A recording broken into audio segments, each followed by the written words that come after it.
If you're a Doctor Who fan, it's 10 compressed shots of everything you love about Doctor Who. And if you've never seen the show before, number one, what's the matter with you? Number two, this is the moment to join. And if you're a Doctor Who fan, go and get that friend of yours who's gone, I've never really gotten into it like this. Get them next to you on the couch this year. Start watching with Jodie and these guys, and I think we'll take you on a big emotional roller coaster ride.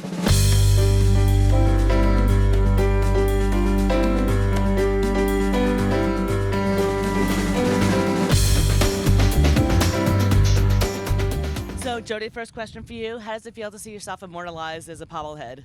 Do you know, it is the coolest thing I think I've ever seen. I'm just putting it out there. It's a big moment. It's really cool. I think they're going to be quite popular, so that's good. They really are awesome. They sold out at the booth really early on at Comic-Con, so it's a special. It's a collector's edition. Best, Jodie. Pardon? That one captures you the best. Yeah. A big head. Not that this part's giving you a big head or anything. Yeah. It's wonderful to see, obviously, a female Doctor Who as well as a diverse, inclusive cast. How important was that for you guys going into the season?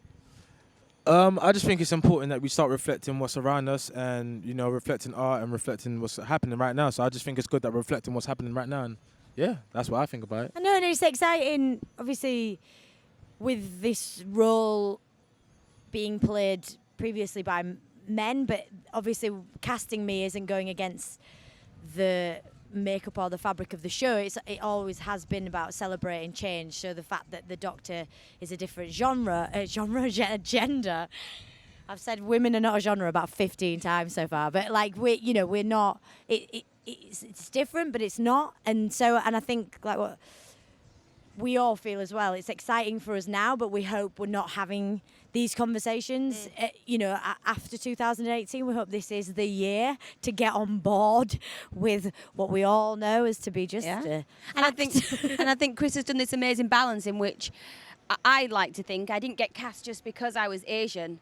There were certain stories that it lended itself to, but I hopefully got cast because I could do the job, and then I happened to be brown. Secondly, I was brown, and we can then explore that. Yeah. Chris, talk about the stories you want to tell this season, given the cast that you've assembled.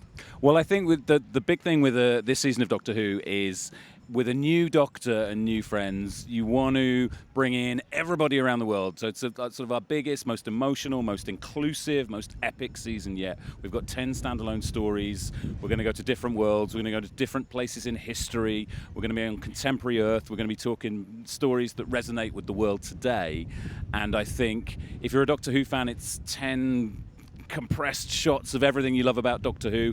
And if you've never seen the show before, number one, what's the matter with you? Number two, this is the moment to join. And if you're a Doctor Who fan, go and get that friend of yours who's gone, I've never really gotten into it like this. Get them next to you on the couch this year. Start watching with Jodie and these guys, and I think we'll take you on a big emotional roller coaster ride.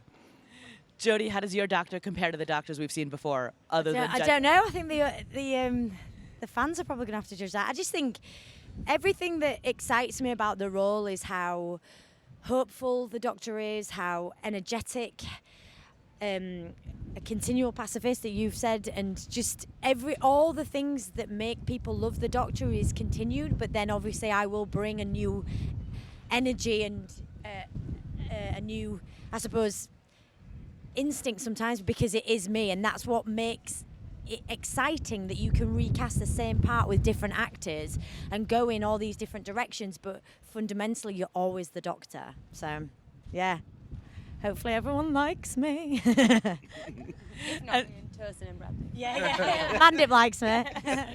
And me. Yeah, Tosin's not too sure. No, I don't show it, you know what I mean? And what can you two reveal about your characters? Well, I'm Ryan. I play Ryan. He's the cheeky chap out of the bunch. He's the lad out of the group. He's a bit cheeky compared to all the other ones. I question the Doctor's ability sometimes, but then, she proves me right, again and again and again. I prove you wrong. You know what I mean? So, yeah, you proved me wrong. Yeah, so that's the one. Then, I just found my way through the group, and yeah, that's me. I'm not going to lie, I've got a bit of motion sickness. I'm not quite sure what's going to come out of my mouth. We should be used to travelling, but we're obviously not that method. Worst time travellers ever. We're the worst. Just pretend it's a TARDIS. I play Yaz, a young girl from Sheffield who has an amazing job. Becomes very asks for a challenge, gets a challenge. She's whisked on this amazing venture with these guys.